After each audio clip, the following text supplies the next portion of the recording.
कल 25 जून को भारत के लोकतंत्र में जो काला धब्बा लगा था, उसके 50 वर्ष हो रहे हैं।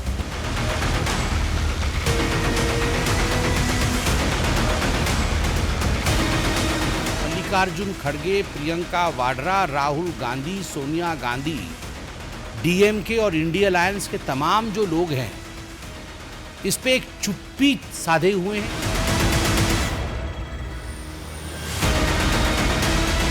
ये अपने लोगों को खुश करने के लिए पेपर लीक करा। विपक्ष इस पे राजनीति करने की बजाय अगर सकारात्मक प्रयास सब मिलकर करें।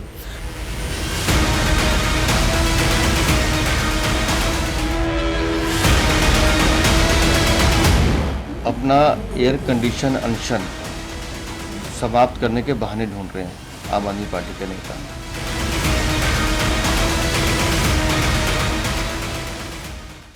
और देश नहीं झुकने देंगे में आज सबसे पहले उपद्रवियों के बोनट ट्रीटमेंट की खबर से हम शुरुआत कर रहे हैं। ये हैरान कर देने वाली, रोंगटे खड़े कर देने वाली ये तस्वीर दरअसल इजराइल के कब्जे वाले वेस्ट बैंक से आई है। ये तस्वीर आपको दिखाएंगे। इजराइल के सैनिकों ने वेस्ट बैंक के शहर जेनिन में एक फिलिस्तीनी व्यक्ति को जीप के बोनट, ये फुल स्क्रीन पर दिखाई तस्वीर, इस तस्वीर को देखिएगा। ये तस्वीर आपको कुछ याद आएगा। ये देखिए, ये तस्वीर आपको याद आएगा कि भारत में भी ऐसा हो चुका है। ये बोनट पर आदमी आपको नजर आ रहा है सामने, ये ह्यूमन शील्ड की तरह इसका इस्तेमाल किया गया। बोनट पर बांध कर वेस्ट बैंक घुमाया। ये ध्यान से देखिए, ये आगे आदमी बांधा हुआ है बोनट पर। आपको कुछ याद आ रहा होगा, ये भारत में हो चुका है। कहां हुआ है, कैसा हुआ, मैं आगे आपको दिखाऊंगा। लेकिन पहले इस तस्वीर की कहानी समझ लीजिए। फिलिस्तीनी व्यक्ति को देखिए, जीप के बोनट से बांधकर उसे घुमाया गया वेस्ट बैंक। फिलिस्तीनियों को आर्मी ने छापे के दौरान घायल होने के बाद गिरफ्तार किया था। और फिर देखिए, जब वो कॉन्वॉय वहां से गुजर रहा था तो उन पर संभवतः पत्थरबाजी, इस तरह की चीजें हो रही थी।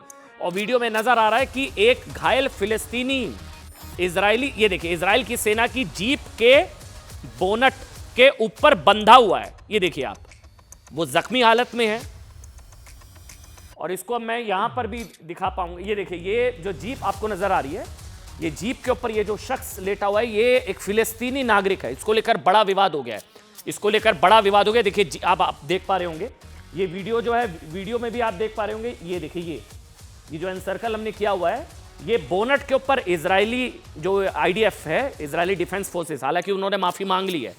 ये आगे की तरफ जो शख्स लेटा हुआ है, इसको बोनट के ऊपर बांधा गया। ये बोनट वाला इलाज करने की कोशिश की गई। हालांकि आईडीएफ ने माफी मांग ली है। ये उस इलाके से गुजर रहे थे जहां पर आसपास संभवतः कुछ खतरा था, तो ह्यूमन शील्ड की तरह, ये देखिए, ये ह्यूमन शील्ड की तरह इसको इस्तेमाल किया गया। आगे की तरफ इस तरह से बांध दिया गया और फिर उसको आगे इस तरह से ले जाया गया। अब इजरायली सेना की गाड़ी उससे लेकर वेस्ट बैंक की गलियों से गुजर रही है। ये देखिए, आप देख रहे हैं जीप पर बंधे फिलिस्तीनी की तस्वीरें और वीडियो सोशल मीडिया पर वायरल होने के बाद इजराइल की आलोचना की गई। इन तस्वीरों को लेकर बड़ी आलोचना हुई कि ये गलत है, किस तरह से किया गया। ये फिलिस्तीनी के नागरिक को बोनट पर ऐसे बांध दिया गया, फिर कॉन्वॉय आगे निकाला गया। अब इन तस्वीरों को लेकर बड़ा बवाल हुआ। इजराइल की सेना के एक्शन को अमानवीय बताया गया कि गलत है, लेकिन इसके पीछे इजराइल की सेना ने भी तर्क दिया कि सैनिकों और आतंकवादियों के बीच गोलीबारी के दौरान एक संदिग्ध जख्मी हो गया, उसे पकड़ लिया। दरअसल ये जो तस्वीर आप देख रहे हैं, वेस्ट बैंक के जेनिन में कई फिलिस्तीनी हैं जो हमास समर्थक हैं। अब इजराइल का दावा कि ये लोग हमास समर्थक हैं, इनको बचाया तो, और वहां से इजरायली सैनिक पर पत्थरबाजी होती है। जब ये जीप वहां से गुजर रही थी तो ऐसा इजरायली सेना का दावा है कि आसपास क्या होता है, पत्थरबाजी, घेर लिया जाता है, तो आगे बोनट के ऊपर उसको बांध दिया गया। ये वाली गाड़ी, अब यहां जब गाड़ी यहां पर पहुंचती है तो आगे पीछे से पत्थरबाजी रोक दिया जाए, तो ट्रीटमेंट बोनट वाली दे दी, इसको इसी के ऊपर बांध दिया। अब ये बहुत विवाद हो गया, गलत है, ये तो तस्वीरें बहुत गलत है, ये ट्रीटमेंट गलत है, अमानवीय है। और जो है, इजरायली सेना लगातार यहां छापेमारी करती रहती है और खुद को बचाने के लिए इजरायली सैनिकों ने ह्यूमन शील्ड का रास्ता अपनाया। देखिए क्या हुआ था ना, पिछले साल से अब तक वेस्ट बैंक में ना ऑपरेशन के 14 इजरायली मारे गए। ये इजरायली सेना का पक्ष है, वो मैं आपको बता रहा हूं कि क्यों बोनट पर क्यों बांधा, कि 14 इजरायली मारे गए। इजरायली सेना का भी कहना है कि जब भी वो हमास के खिलाफ ऑपरेशन करने गाजा पट्टी में जाते हैं तो वहां महिलाओं और बच्चों का इस्तेमाल ह्यूमन शील्ड के तौर पर किया जाता है, और उसका फायदा उठाकर हमास के आतंकवादी भाग निकलते थे। अब आपको याद दिलाते हैं कुछ, ये भारत में हो चुका है ऐसा साल। ये देखिए, ये याद है आपको, कश्मीर की तस्वीर है। साल 2017 में कश्मीर से भी ऐसी तस्वीरें सामने आई थी जब एक पत्थरबाज को सुरक्षा बलों ने जीप के आगे बांध दिया था कि जब जीप वहां से निकलती तो आसपास पत्थरबाजी होती थी, सेना पर अटैक होता था, तो पत्थरबाज को आगे बिठा दिया और बांध दिया। बड़ा विवाद हुआ था। इसे पत्थरबाजों से निपटने का मेजर गोगोई फॉर्मूला कहा गया था। 9 अप्रैल 2017 को श्रीनगर उपचुनाव में पोलिंग बूथ पर हिंसा हुई थी। हजारों पत्थरबाजों ने पोलिंग बूथ पर हमला किया था। पोलिंग टीम को बचाने की जिम्मेदारी मेजर गोगोई को सौंपी गई। फिर मेजर लितुल गोगोई ने एक पत्थरबाज को सेना की जीप के आगे इस तरह से बांध दिया। अभी जो इजराइल में हुआ है वो तो आपने देखा, लेकिन ये पहले इंडिया में हो चुका है। जीप के बोनट पर एक पत्थरबाज को देखकर हमले रुक गए। भाई अपने लोग अपनों को थोड़ी ना पत्थर मारेंगे। पत्थरबाज को आगे बिठा दिया। अब पत्थरबाज पत्थर मारने लगे तो रुक गए, तो अपना आदमी है, आगे बिठा दिया। ये फॉर्मूला था। मेजर लितुल गोगोई के फैसले से कई लोगों की जान बच गई, लेकिन इस तस्वीर को देखकर कई मानवाधिकार संगठनों और पत्थरबाज के कई लोगों को इसमें पीड़ा हुई थी। अच्छा, ये दो तस्वीर आप देखिए। अब ये एक भारत की तस्वीर, एक गाजा की तस्वीर। वेस्ट बैंक में घुमाया। हालांकि सेना के एक्शन को लेकर उस वक्त भी बड़ा बवाल हुआ था। पत्थरबाजों को इस तरह से ट्रीट करना गलत था, और अब यही जो है यहां पर भी होता नजर आ रहा है। आईडीएफ ने माफी मांग ली है।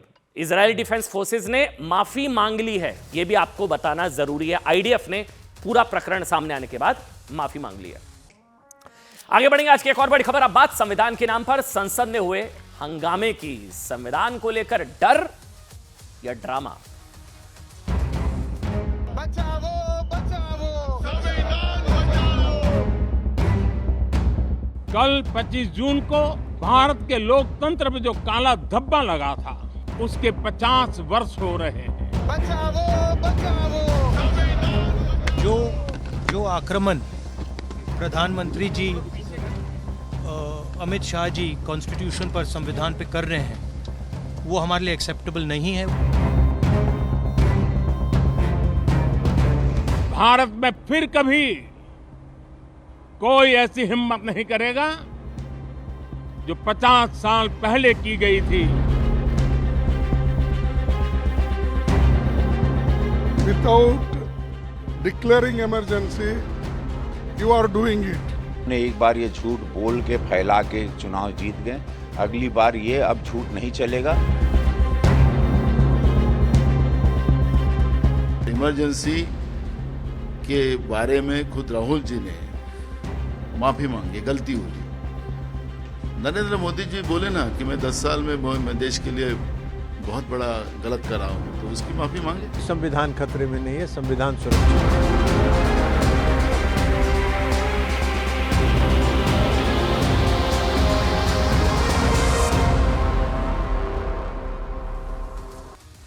कल है 25 जून। 25 जून आप सभी को पता होगा, 50 साल पहले आज ही के दिन, यानी कि कल 25 जून के दिन संविधान की धज्जियां उड़ाकर देश पर आपातकाल थोप दिया गया था। और जिस पार्टी ने लगाया था, आज वही पार्टी कह रही है हम संविधान बचाएंगे। जी हाँ, आज से 18वीं लोकसभा के पहले सत्र की शुरुआत हो चुकी है, और इस बार संसद सत्र की शुरुआत ऐसे मौके पर हुई है जब भारत में लोकतंत्र को जेल में बंद करने वाली, यानी कि आपातकाल के 50 साल पूरे हो रहे हैं। 50 साल। 25 जून, आज 24 है। 25 जून 1975 ही लोकतंत्र के लिए वो मनहूस और काली तारीख थी जब इंदिरा गांधी की अगुवाई वाली कांग्रेस सरकार ने संविधान पर हमला करके संविधान की धज्जियां उड़ा के लोकतंत्र को काल कोठरी में बंद कर दिया था। कोई कहने में कोई हिचकिचाहट नहीं है साहब, संविधान की धज्जियां उड़ाई गई थी। वो मनहूस दिन कांग्रेस पार्टी ने, इंदिरा गांधी जी ने क्या किया था आप सब जानते हैं। अब इत्तेफाक देखिए, जो कांग्रेस 1975 में देश के संविधान को इमरजेंसी की दलदल में धकेलने के लिए जिम्मेदार है ना, मतलब संविधान की असल धज्जियां अगर किसी ने उड़ाई है तो वो कांग्रेस पार्टी, आप सभी जानते हैं। अब वो कल का दिन वही कांग्रेस और उसकी सहयोगी पार्टियां संविधान की मिनी कॉपी लेकर संसद भवन में प्रदर्शन कर रहे हैं कि हम बचाएंगे संविधान को। सुनिए सुनिए क्या करें, सुनिए।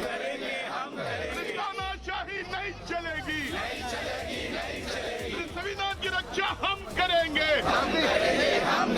हमारी कॉन्स्टिट्यूशन लॉन्ग लिव। संविधान की रक्षा कौन करेंगे? हम करेंगे।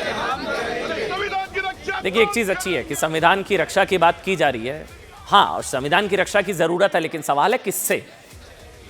क्योंकि कल 25 जून है, और 25 जून से पहले अगर 24 जून को संविधान की रक्षा की बात की जा रही है तो संभवतः शायद कांग्रेस की सहयोगी पार्टियां भी कांग्रेस को मैसेज देने की कोशिश कर रही हैं कि बीजेपी से ज्यादा तो कांग्रेस पार्टी से संविधान को बचाने की जरूरत है। याद है ना, आपातकाल लगाकर संविधान की आत्मा की हत्या करने वाले संविधान की हत्या का डर दिखाकर उसकी रक्षा की कस्में खा रहे हैं। कांग्रेस और इंडी गठबंधन के सांसद देश को यह डर दिखा रहे थे कि देश का संविधान खतरे में है और वो संविधान के लिए जान की बाजी लगा देंगे। कांग्रेस के इस प्रदर्शन को आप संसद के फर्स्ट डे का फर्स्ट शो भी कह सकते हैं। संविधान की रक्षा हम करेंगे, हम हाँ रक्षा करनी पड़ेगी, लेकिन किससे, ये सवाल है। संविधान को खतरा है तो है किससे? अच्छा, कांग्रेस के सहयोगी दल भी जानते हैं क्योंकि उन्हीं को जेल में ठूस दिया था उस वक्त। आज मोदी सरकार के खिलाफ इस राजनीतिक शो में खुद सोनिया गांधी प्रदर्शन के लिए संसद में आई। उनके साथ मल्लिकार्जुन खड़गे समेत कई नेताओं ने प्रदर्शन किया। इसके बाद संसद के अंदर जब प्रधानमंत्री नरेंद्र मोदी शपथ ले रहे थे ना, उस वक्त भी राहुल गांधी और इंडी गठबंधन के दूसरे सांसद संविधान की ये जो मिनी कॉपी है रेड लाल कलर वाली, उसको लहरा रहे थे और ये मैसेज देने की कोशिश कर रहे थे कि कांग्रेस इस संविधान की सबसे बड़ी रक्षक है। संविधान की मिनी कॉपी के साथ कांग्रेस और विपक्ष के इसी प्रदर्शन को लेकर बीजेपी ने कहा कि संविधान को लेकर विपक्ष का यह डर नहीं बल्कि ड्रामा है। और ये वो तस्वीरें हैं जिसका बार बार जिक्र किया जा रहा है कि जब प्रधानमंत्री वहां पर गए। अच्छा दिखाइए इसको, एम्बियंस सब करिए।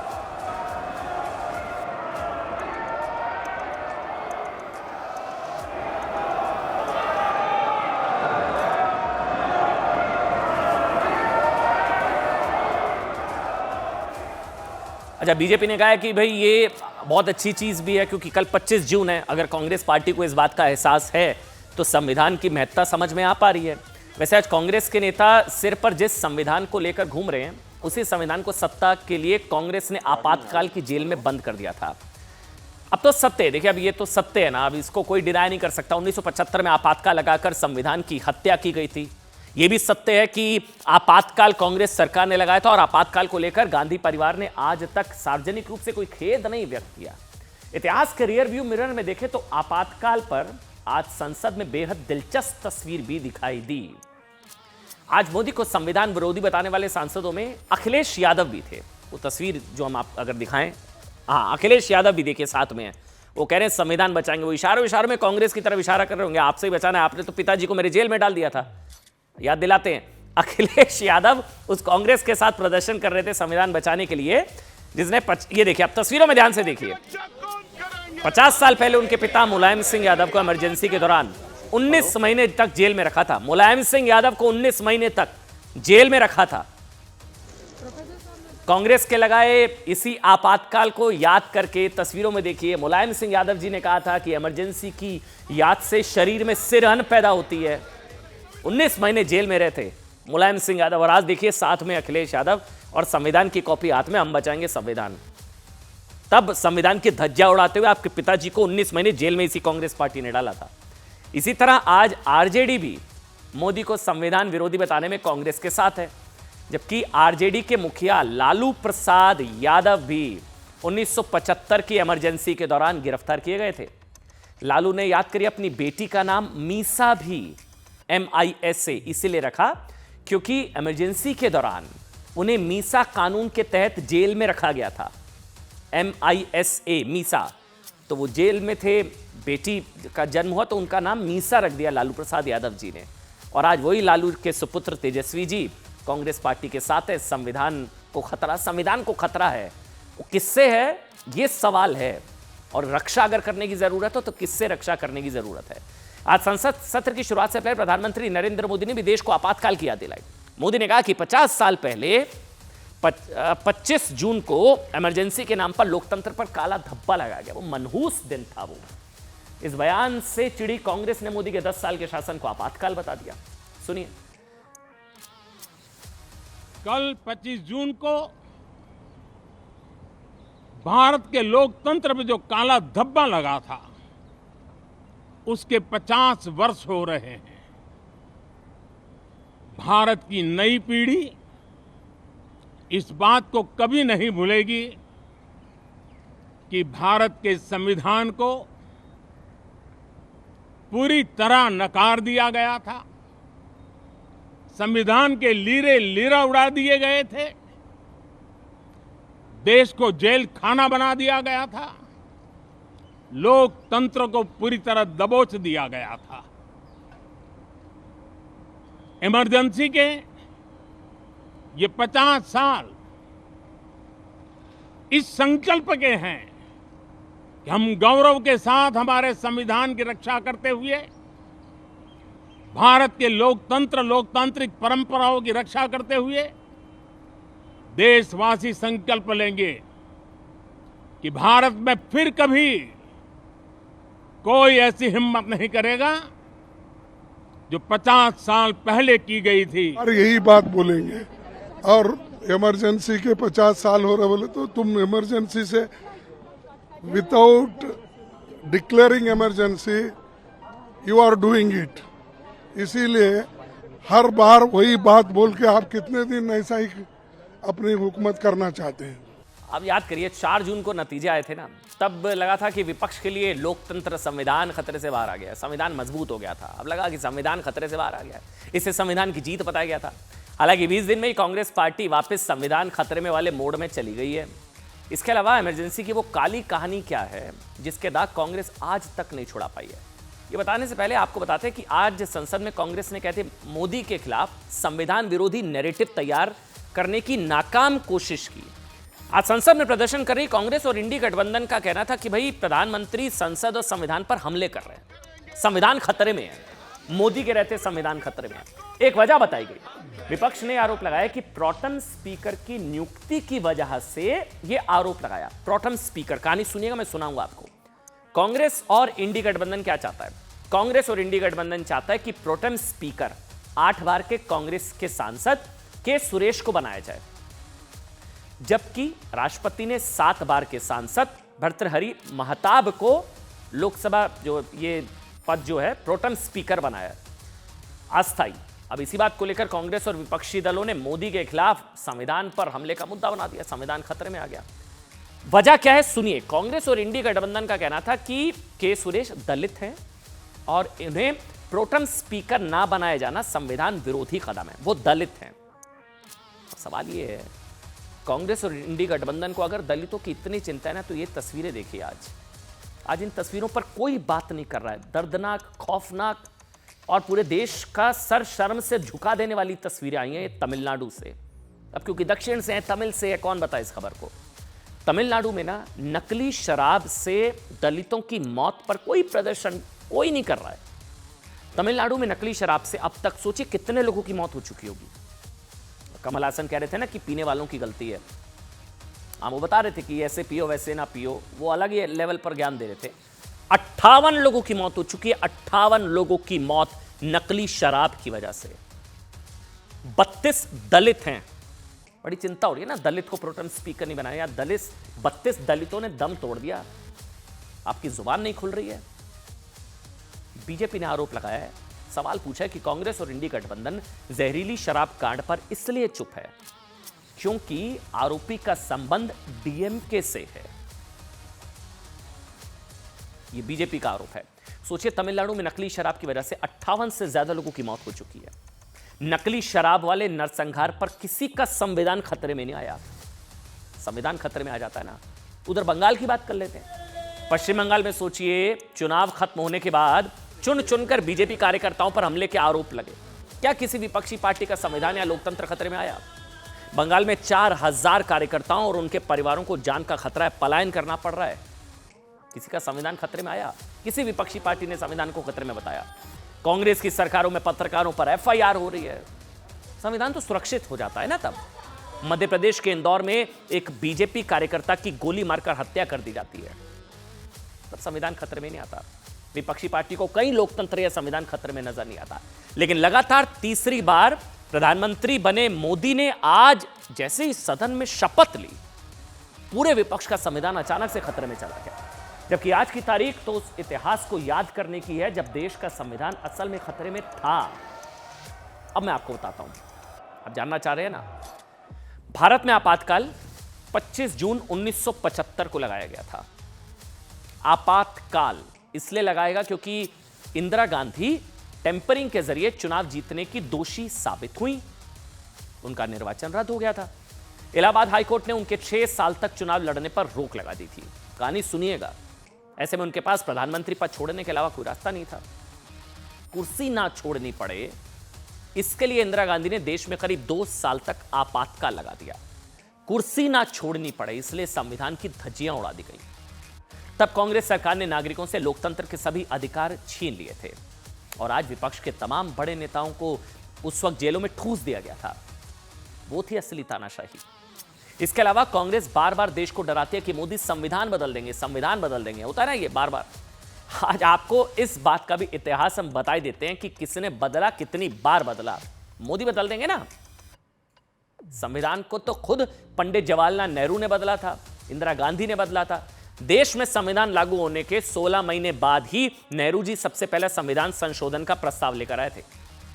इसके अलावा इस प्रस्ताव में नागरिकों को अभिव्यक्ति की स्वतंत्रता की गारंटी देने वाले खंड पर इस आधार पर प्रतिबंध लगाने की मांग की गई थी कि यह सामाजिक परिवर्तन को बाधित कर रहा है। मतलब आप सोच कर देखिए, संविधान बचाने की बात होती है ना। संविधान का पहला संशोधन 16 महीने बाद संविधान के पहला संशोधन नेहरू जी लेकर आए। अभिव्यक्ति की आजादी पर हमले के लिए लाया गया था, बंदिशें लगाने के लिए लाया गया था। पहला संशोधन। इस संशोधन के पक्ष में नेहरू जी ने क्या कहा था कि दुनिया में हर आजादी की एक सीमा होती है, इसलिए प्रेस पर लगाम लगाने की जरूरत है। याद करिए, पहला संविधान का संशोधन था। उनका कहना था कि अगर प्रेस को आजादी का लाभ उठाना है तो उसे बैलेंस ऑफ माइंड होना चाहिए। आगे उन्होंने कहा जो उसमें शायद ही कभी होता है। इसके अलावा नेहरू से लेकर मनमोहन तक कांग्रेस की सरकारें कितनी बार संविधान संशोधन कर चुकी है। मोदी से खतरा है ना संविधान को। 77 बार संविधान संशोधन कर चुकी है। 77। संविधान बदलने का सबसे बड़ा उदाहरण तो आपातकाल है। जब आपातकाल के वक्त संविधान संशोधन हुआ और संविधान की प्रस्तावना में सेकुलर शब्द डाला गया, उस वक्त आपातकाल लागू था। विपक्ष के नेता जेल में थे, सदन नहीं चल रहा था, बिना बहस के प्रस्ताव पारित हो गया था। दिलचस्प बात यह है कि आज जब राहुल गांधी से आपातकाल को लेकर सवाल पूछा गया ना, तो उन्होंने संविधान की कॉपी दिखा दी। दिखाइए वो। हमारा संदेश जा रहा है, हिंदुस्तान के कॉन्स्टिट्यूशन को कोई शक्ति नहीं छू सकती है। धन्यवाद। कल काला दिवस है, कल इमरजेंसी की बात की कर रहे हैं। ये देखिए, बार बार कह रहे हैं मौका था राहुल गांधी के पास, वो अफसोस जाहिर कर सकते थे कि हाँ वो काला दिवस गलत था, लेकिन नहीं। 75 में 25 जून कल है साहब, वो वहां संविधान की रक्षा हो गई थी जब आपातकाल लगाया था। आगे बढ़ते हैं और अब एक और बड़ी खबर। सुप्रीम कोर्ट से भी दिल्ली के मुख्यमंत्री अरविंद केजरीवाल जी को कोई राहत नहीं मिली है। कोई राहत नहीं मिली। अरविंद केजरीवाल ने अपनी जमानत पर रोक के हाईकोर्ट के आदेश के खिलाफ आज सुप्रीम कोर्ट का दरवाजा खटखटाया। कहानी सुनिएगा क्या हुआ। जहां उनकी याचिका पर सुनवाई तो हुई, लेकिन उन्हें फिलहाल कोई राहत नहीं मिली। अरविंद केजरीवाल को आज भी राहत नहीं मिली। सुप्रीम कोर्ट ने कहा कि वो इस मामले में हाईकोर्ट का फैसला आने के बाद 26 जून को अब सुनवाई करेगा। तब तक के लिए केजरीवाल जी तिहाड़ में हैं। हालांकि कल क्या होगा, कल बहुत इंपॉर्टेंट है, शायद हाईकोर्ट कुछ फैसला सुना सकता है। लेकिन आज क्या हुआ, सबसे पहले आपको बताते हैं आज सुप्रीम कोर्ट में क्या हुआ। आज सुप्रीम कोर्ट में केजरीवाल की तरफ से अभिषेक मनु सिंघवी और विक्रम चौधरी पेश हुए। वहीं ईडी की तरफ से सॉलिसिटर जनरल तुषार मेहता और additional solicitor general SV Raju ने दलील दी। सुप्रीम कोर्ट ने केजरीवाल के वकीलों की तरफ से दलील दी गई कि निचली अदालत के बेल ऑर्डर अपलोड होने से पहले ही ईडी ने जमानत पर रोक की याचिका हाईकोर्ट में लगा दी। मतलब ये केजरीवाल के वकीलों की तरफ से कहा गया कि अपलोड ही नहीं हुआ था ऑर्डर, ईडी पहुंच गई हाईकोर्ट। हाईकोर्ट ने उसी दिन इसे अर्जेंट सुनवाई के लिए कैसे लिस्ट किया, ये केजरीवाल के वकीलों की तरफ से। दूसरी दलील केजरीवाल के वकीलों ने दी कि सुप्रीम कोर्ट ने 10 मई को केजरीवाल जी को अंतरिम जमानत दी थी। तब सुप्रीम कोर्ट ने भी माना था कि अरविंद केजरीवाल के खिलाफ कोई क्रिमिनल रिकॉर्ड नहीं है। याद है, चुनाव प्रचार के लिए सुप्रीम कोर्ट ने जमानत दी थी, वो सोसाइटी के लिए कोई खतरा नहीं है। केजरीवाल के वकील अभिषेक मनु सिंघवी ने कहा कि सुप्रीम कोर्ट ने पहले कई आदेश दिए जिसमें कहा गया है एक बार अगर बेल दे दी जाती है तो उस पर बिना किसी खास वजह के स्टे नहीं लगाया जा सकता। जिस पर एएसजी ने क्या जवाब दिया, एडिशनल सॉलिसिटर जनरल राजू ने जवाब दिया कि जब ऑर्डर प्रिवर्स होता है, प्रिवर्स मतलब विकृत, ऑर्डर विकृत होता है तो स्टे लगाया जा सकता है। निचली अदालत का ऑर्डर विकृत है। ध्यान देने वाली बात यह है कि हाईकोर्ट में सुनवाई के दौरान भी एएसजी राजू ने राउज एवेन्यू कोर्ट के आदेश को विकृत बताया था और इसी आधार पर हाईकोर्ट में राउज एवेन्यू कोर्ट के आदेश को चुनौती दी थी। एसजी तुषार मेहता ने भी कहा है कि कोर्ट ने केस के रिकॉर्ड को पढ़े बिना केजरीवाल को जमानत दे दी। केस की पूरी फाइल बिना पढ़े ऑर्डर कैसे पास किया जा सकता है, जिस पर जस्टिस मनोज मिश्रा ने कहा कि हम अगले हफ्ते की डेट फिक्स करते हैं, पहले हाईकोर्ट का फैसला आने देते हैं, अब कल आ सकता है। हालांकि बता दें, केजरीवाल के वकील अभिषेक मनु सिंघवी ने इसका विरोध किया। उन्होंने दलील दी कि हाईकोर्ट ने जब लोअर कोर्ट के फैसले को देखे बिना ही स्टे लगा दिया, तो आप भी हाईकोर्ट के फैसले से पहले ही उस पर स्टे लगा दीजिए। हाईकोर्ट का फैसला भी आया नहीं है, हम लोग सुप्रीम कोर्ट आए, ये केजरीवाल के वकील बोल रहे हैं सिंघवी साहब, तो आप दे दीजिए फैसला। इस पर जस्टिस मनोज मिश्रा ने जवाब दिया कि हाईकोर्ट ने अगर गलती की है, अगर, तो क्या हम भी वही गलती दोहराएं? मामले को 26 जुलाई को सुनेंगे। देखिए, अब इस पर कोई ओपिनियन नहीं देना चाहिए, यह भी कहा गया जज की तरफ से। दरअसल 20 जून को याद करिए, दिल्ली की राउज एवेन्यू कोर्ट ने अरविंद केजरीवाल को जमानत दे दी थी। अरविंद केजरीवाल को कोर्ट ने 1 लाख रुपए के निजी मुचलके पर छोड़ दिया था। साथ ही उन पर कई शर्तें भी लगाई थी, याद होगा आपको, जैसे वो जेल से रिहा होने के बाद जांच को बाधित करने या गवाहों को प्रभावित करने की कोशिशें नहीं करेंगे, जांच को बाधित और गवाहों को प्रभावित करने की वो कोशिश नहीं करेंगे, और जरूरत पड़ने पर अदालत में पेश होंगे और जांच में सहयोग करेंगे। 20 जून को रात 8 बजे के करीब निचली अदालत राउज एवेन्यू कोर्ट का फैसला आया। पटाखे और सब कुछ हो गया, मिठाइयाँ शिठाइयाँ सब आ गई, पटाखे बजने लगे। अब उसके अगले ही दिन यानी कि 21 जून को ईडी पहुंच गई हाईकोर्ट। 5 घंटे तक सुनवाई के बाद हाईकोर्ट ने फैसला सुरक्षित रख लिया, लेकिन बेल पर स्टे लगा दिया कि नहीं, बाहर नहीं आएंगे, अभी इनको अंदर ही रहना है। अभी निचली अदालत की रिहाई के फैसले पर स्टे लगा दिया। हाईकोर्ट इस मामले पर कल फैसला सुना सकता है, यह बड़ी खबर है। कल केजरीवाल पर फैसला आ सकता है, लेकिन उससे पहले आज अरविंद केजरीवाल की तरफ से सुप्रीम कोर्ट में याचिका दायर कर दी गई, जिस पर सुनवाई के दौरान सुप्रीम कोर्ट ने अरविंद केजरीवाल को राहत देने से इनकार कर दिया। सुप्रीम कोर्ट ने कहा है कि हाईकोर्ट का फैसला आने के बाद ही वो इस मामले की सुनवाई करेंगे। हालांकि सुप्रीम कोर्ट ने आज ये भी कहा कि स्टे के मामलों में आमतौर पर फैसला सुरक्षित नहीं रखे जाते, बल्कि मौके पर ही पारित कर दिए जाते हैं। उधर आपको बता दें, आतिशी के अनशन के एक वीडियो को लेकर बड़ा बवाल मच गया।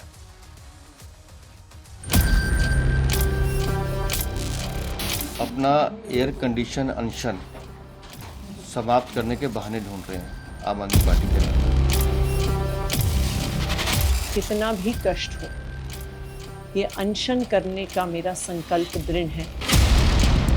धरने पर किसके खिलाफ धरने पर बैठे हैं? धरने पर तो बैठना चाहिए भारतीय जनता पार्टी को उनके खिलाफ। कि हथनी कुंड बैराज में पानी है, इसमें पानी भरा हुआ है। दिल्ली को जितना पानी माननीय सर्वोच्च न्यायालय ने तय किया था, स्वयं पानी देने का काम हरियाणा कर रहा है। एजी साहब कह रहे हैं कि पानी कम नहीं है, तो आइए एक बार वजीराबाद और बवाना जाके खुद चेक कर लिया जाए कि पानी कम है या नहीं।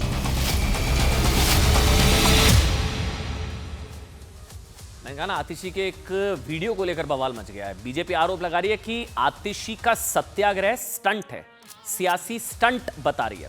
देखिए, दिल्ली की जल मंत्री आतिशी दिल्ली में जल संकट को लेकर 4 दिन हो गए हैं, 4 दिन से वो सत्याग्रह कर रही हैं। अनशन पर हैं आतिशी जी, दिल्ली वालों के लिए। दिल्ली वालों को पानी नहीं मिल रहा है, जल संकट पर जल मंत्री सत्याग्रह पर बैठ गई हैं। आम आदमी पार्टी कह रही है कि लगातार उनका स्वास्थ्य खराब हो रहा है, और लेकिन आतिशी अपनी जान को खतरे में डालकर दिल्ली वालों को उनके हक का पानी दिलाने की लड़ाई में जुटी हुई हैं। अपनी जान को खतरे में डाल रही हैं आतिशी। मतलब आम आदमी पार्टी का कहना है कि आतिशी ने दिल्ली की जनता के लिए अपनी जान को खतरे में डाल दिया है। दूसरी तरफ आतिशी के मेडिकल बुलेटिन जारी करने का एक नया वीडियो सामने आया। इसको लेकर बीजेपी, अब ये वो वीडियो है, इस पर बड़ा दिन भर ट्रोलिंग होती रही इस वीडियो को लेकर। अब आरोप, बीजेपी ने वीडियो ट्वीट कराई, बीजेपी आरोप लगा रही है कि आतिशी का अनशन सत्याग्रह एक स्टंट है। अच्छा, पहले वीडियो देखिए, आप दिखाइए इसको। 88 जैसे मैम का जो वेट है, जब मैडम अनशन पे बैठी थी 65.8 था, जो आज है 63.6, मतलब 2 किलो 200 ग्राम वेट कम हुआ है 4 दिन के अंदर। और अभी तो ये 4th डे ऑफ अनशन है, और जो आरबीएस है वो भी लगातार कम हो रहा है। और जो बीपी है, जब मैडम अनशन पे बैठी थी 132/88 था, आज जो है 110/70 है, यानी कि बीपी भी काफी लो हो गया है। तो ऐसे में मैडम को एडमिशन, हॉस्पिटल में एडमिशन होने की जरूरत है, लेकिन मैडम डिसाइड करेंगे कि मैडम अनशन पे रहेंगी या फिर हॉस्पिटल में। बहुत बहुत धन्यवाद हमारी जो डॉक्टर की टीम है उनका, और मैम का जो कीटोन है वो भी लगातार बढ़ रहा है। कल भी प्लस था और आज भी प्लस है, और जिसकी वैल्यू 1.5 है अभी। Thank you sir. यहाँ आपने देखा, अब डॉक्टर साहब वो बताना भूल गए थे कीटोन, तो डॉक्टर साहब नीचे बैठे, आतिशी जी ने बोला कि कुछ बता दो, तो शायद वो फिर उन्होंने शायद वो बोला, अब हमें नहीं पता आतिशी जी ने डॉक्टर साहब के कान में क्या बोला, लेकिन वो कीटोन बताना भूल गए थे। तो फिर अब इसको लेकर बीजेपी जो है वो सवाल उठा रही है। वो ये कह रही है कि दरअसल आतिशी खुद ही अपने हेल्थ बुलेटिन की स्क्रिप्ट राइटर हैं और उनकी लिखी स्क्रिप्ट को उनके डॉक्टर पढ़ रहे हैं, और आम आदमी पार्टी नैरेटिव गढ़ने की कोशिश करिए कि आतिशी दिल्ली की जनता के लिए अपनी जान को खतरे में डाल रही है ताकि दिल्ली की जनता की सहानुभूति हासिल की जा सके, आने वाले दिल्ली चुनाव में उसे भुनाया जा सके। सवाल यह भी कि जब दिल्ली में पानी को लेकर हाहाकार मचा हुआ है, गर्मी के इस मौसम में लोग पानी बूंद बूंद के लिए तरस रहे हैं, तो ऐसे समय में दिल्ली की जल मंत्री को लोगों को पानी दिलाने की कोशिश करनी चाहिए या उन्हें अपनी जिम्मेदारी से भागकर अनशन पर बैठ जाना चाहिए? ये सवाल बीजेपी भी उठा रही है। सवाल ये है कि देश में कोरोना का संकट हो तो स्वास्थ्य मंत्री धरने पर बैठ जाएगा क्या? अब जैसे नीट विवाद चल रहा है तो धर्मेंद्र प्रधान जी थोड़ी ना धरने पर बैठ जाएंगे। दिल्ली में जल संकट है, जल मंत्री धरने पर बैठ गई हैं। बीजेपी आरोप लगा रही है कि आतिशी का ये अनशन 5 स्टार वाला अनशन है, जहां एसी लगा हुआ है, कूलर लगा हुआ है, इसके अलावा भी तमाम सुविधाएं हैं, वो सिर्फ दिखावे की भूख हड़ताल कर रही हैं। बीजेपी नेता कपिल मिश्रा ने आरोप लगाया कि आतिशी सुबह 1 घंटे के लिए मंच पर बैठ जाती हैं, फिर गायब हो जाती हैं। ऐसे लग रहा है कि शिफ्ट में अनशन हो रहा है। उन्होंने एक वीडियो भी ट्वीट करा जिसमें अनशन स्थल खाली है, ऐसा दावा किया जा रहा है, वहां पर कुर्सियां खाली नजर आ रही हैं। तो वहीं ये वो तस्वीरें, ये दरअसल ये बीजेपी की तरफ से जारी किया गया वीडियो, कह रहे कि देखिए दोपहर में चले जाते हैं, अनशन स्थल खाली हो जाता है, फिर एसी रूम में चले जाते हैं ये लोग। ऐसा आरोप बीजेपी की तरफ से लगाया जा रहा है कि ये जो है ना वो प्लान्ड अनशन है, कुछ नहीं है, ये सब ड्रामा चल रहा है, नौटंकी चल रही है, बकौल बीजेपी।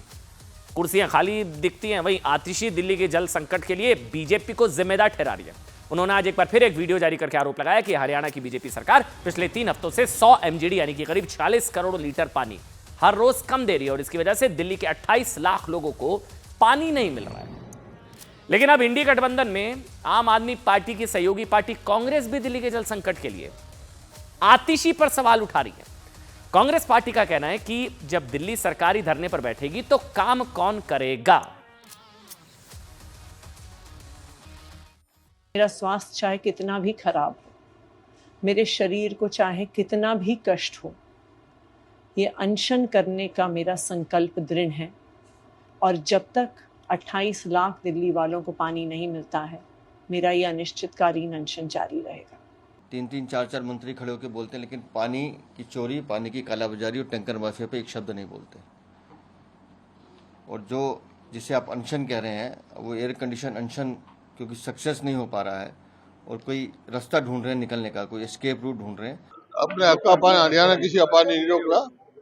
पानी तो जो है SYL खुदनी चाहिए थी, सुप्रीम कोर्ट ने फैसला कर दिया था। केंद्र में बीजेपी की सरकार है, हरियाणा में बीजेपी की सरकार है, SYL खोदना चाहिए, बल्कि हमारा पानी दिलवाओ।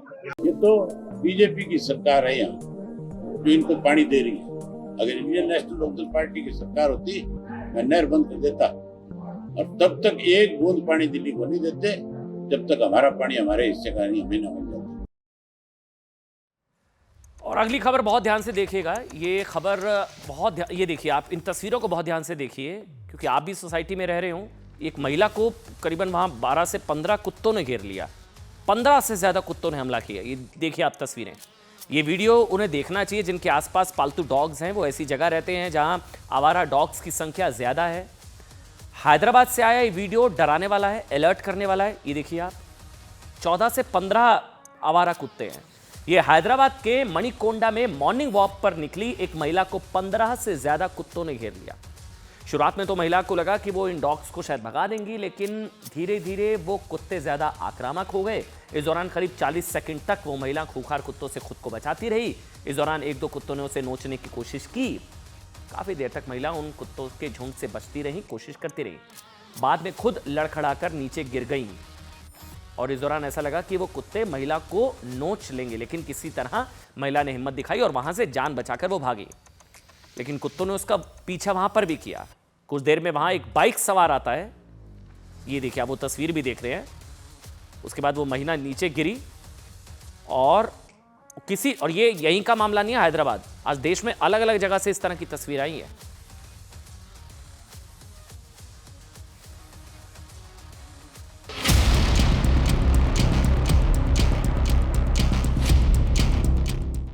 हैदराबाद में मॉर्निंग वॉक करने गई महिला की सुबह इससे ज्यादा डरावनी नहीं हो सकती। उसे क्या पता था कि सुबह घूमने निकलने पर आवारा और खतरनाक डॉग्स का झुंड उसके पीछे पड़ जाएगा।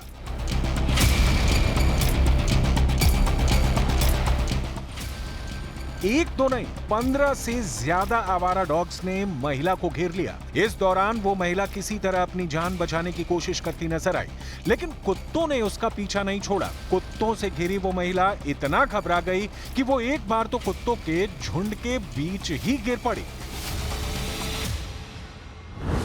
जिसके बाद कुत्ते उस पर टूट पड़े। लेकिन उस महिला ने हिम्मत नहीं हारी और वो लगातार उन्हें अपने से दूर हटाने की कोशिश करती रही और किसी तरह हिम्मत कर उठ खड़ी हुई और भागी। उसी वक्त एक बाइक सवार वहां पहुंचा, जिसे देख खूंखार कुत्ते वहां से भाग खड़े हुए। 20 कुत्ते अटैक किया, बहुत परेशान हो गया। मैं क्या बोल रहा हूँ, वो कुत्ते के फूड इनसाइड अंदर नहीं डालना, इधर डालेगा तो आउटसाइड है ना, वो स्ट्रीट कुत्ते है ना, इसके लिए हम लोग बहुत प्रॉब्लम हो रहा है। ये कुत्ते के खाना है ना, वो बाहर रखेगा तो वो बाहर खाते हैं, बाहर जाते हैं। हैदराबाद हो या अजमेर या मथुरा या यूपी का बिजनौर, कोई भी शहर इन खूंखार कुत्तों के आतंक से बच नहीं पाया है। दिल्ली के पास नोएडा में कई हाउसिंग सोसाइटी में ऐसे वीडियो आए हैं जिसमें बच्चों पर पालतू कुत्तों ने हमला किया और उन्हें बुरी तरह जख्मी कर दिया। नोएडा से आई रिपोर्ट तो काफी डराने वाली है। यहां न्यूज 18 इंडिया की पड़ताल में पता चला कि रोजाना 200 लोग खूंखार कुत्तों के हमले का शिकार होते हैं। यहां सेक्टर 39 के जिला अस्पताल में रोजाना 200 लोग कुत्तों से काटने के बाद रेबीज इंजेक्शन लगवाने पहुंच रहे हैं। गौतम बुद्ध नगर के जिला अस्पताल में एक दिन में 150 से 200 लोग कुत्तों के काटने के बाद रेबीज का इंजेक्शन लगवाने के लिए पहुंच रहे हैं। यानी एक महीने में 4,500 से 5,000 का आंकड़ा इन आवारा और पालतू कुत्तों के काटने के बाद पीड़ितों के अस्पताल पहुंचने का है। तो आज दूसरी डोज लगी है। मेरे को काटा था इसने 20 तारीख को, मतलब सुबह का टाइम था, नॉर्मल वॉक कर रहे थे तो अचानक आया। पहले अचानक कूदने लगा तो फिर मैं गिर गया था, तो एक और आया, दो दूसरे ने काट लिया। तो वहाँ बस वही उसके बाद भागे तो क्या कहते हैं, हाँ ईटा वगैरह था तो उससे मारे रहे तो भागा। तो ये है कि मतलब बहुत परेशान कर रखे हैं हमारे कुत्ते एकदम। पिछले दिनों से आंकड़े कम ही हुए, 300 तक लगे हैं हमारे यहाँ पर डे, तो अभी तो 200 के आसपास लग रहे हैं, 200 पर डे लगभग लग रहे हैं। और 24 घंटे लगते हैं, ऐसी कोई नहीं है हमारे दबड़ कि आप सुबह ही आके लगाएं, किसी भी टाइम आएंगे इंजेक्शन आपको लग जाएगा और कोई दिक्कत नहीं है। हमारी उत्तर प्रदेश सरकार से पूरी व्यवस्था जो है ARV की मौजूद है। आवारा कुत्ते ही नहीं बल्कि देश के कई शहरों में लोग पालतू कुत्तों के हमले का शिकार होकर भी बुरी तरह घायल हो चुके हैं या अपनी जान गंवा चुके हैं। केंद्र सरकार ने इसी साल राज्यों से कहा है कि डॉग्स की 23 ब्रीड के इंपोर्ट पर बैन लगा दिया जाए। राज्यों से कहा है कि इन 23 ब्रीड के डॉग्स का न सिर्फ इंपोर्ट रोकें बल्कि इनकी ब्रीडिंग और बिक्री पर भी रोक लगाएं। 23 डॉग ब्रीड की लिस्ट में रॉटवेलर और पिटबुल भी शामिल है। हाल ही में इंसानों पर डॉग अटैक्स के केस में इन ब्रीड्स के डॉग का नाम आया है। केंद्र सरकार ने स्पष्ट किया है कि इन डॉग्स की मिक्स ब्रीड्स और क्रॉस ब्रीड्स पर बैन लगाया जाए। उधर रूस के दागिस्तान में आतंकी हमलों में मरने वालों की संख्या बढ़कर 19 पहुंच चुकी है। आतंकवादियों ने रूस के 2 चर्च, एक सिनेगॉग यानी कि यहूदी पूजा स्थल और एक पुलिस पोस्ट पर आतंकी हमला किया था।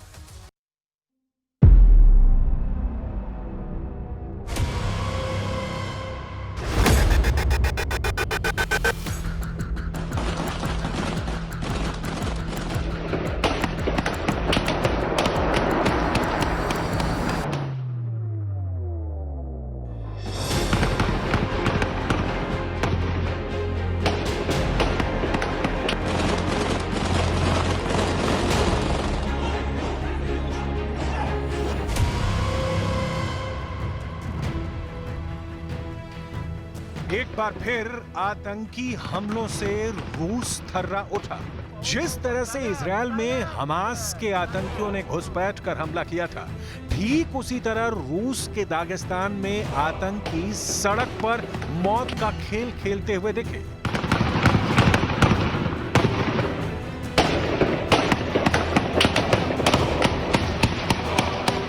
हाथ में ऑटोमेटिक गन और काले कपड़े पहने ये आतंकी सड़क पर मौत का तांडव कर रहे थे।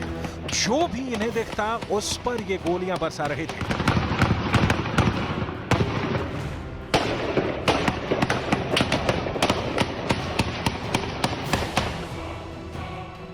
बताया जा रहा है कि आतंकियों ने 2 शहरों में एक साथ 4 जगह पर हमला किया।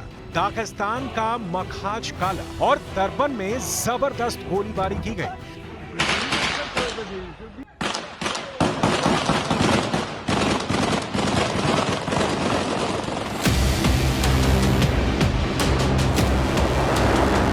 दागिस्तान के दूसरे शहर दरबन में तो आतंकियों ने 2 ऑर्थोडॉक्स चर्च पर हमला किया। चर्च में शाम की प्रार्थना के बाद आतंकी घुसे। बताया जा रहा है कि आतंकियों ने ऑटोमेटिक हथियारों से चर्च में अंधाधुंध फायरिंग कर दी और 66 साल के पादरी की गला रेत कर बेरहमी से हत्या कर दी।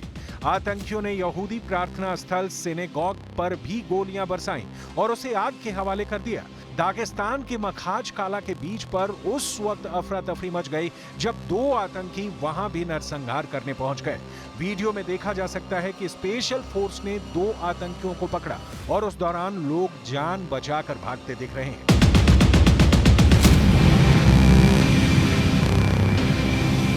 जब तक रूसी कमांडो एक्शन में आते, आतंकियों ने एक पुलिस चेक पोस्ट पर लाशें बिछा दी और जब रूस की स्पेशल फोर्स आतंकियों के पास पहुंची तो वो एक कार से भागने लगे।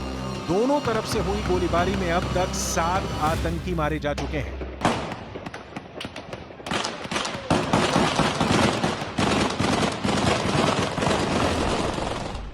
आतंकी हमले में 15 पुलिस वाले मारे गए। जब रूस का काउंटर ऑपरेशन शुरू हुआ तो एक आतंकी ने खुद को बम से उड़ा दिया। इस हमले के बाद रूसी राष्ट्रपति पुतिन का खून खौल रहा है और उन्होंने आतंकियों के पूरे सर्वनाश के लिए हाई लेवल बैठक बुलाई और रूसी कमांडो इनकी तलाश कर रहे हैं। रूस की सड़कों पर टैंक और स्पेशल फोर्स तैनात है। रूस ने दागिस्तान हमले के पीछे यूक्रेन और नाटो देशों को जिम्मेदार ठहराया है। रूस का आरोप है कि आतंकियों को हमले के लिए लॉजिस्टिक यूक्रेन ने मुहैया कराए हैं। इसी साल मार्च महीने में आईसिस खुरासान ने बड़ा हमला किया जिसमें 143 लोगों की मौत हुई थी।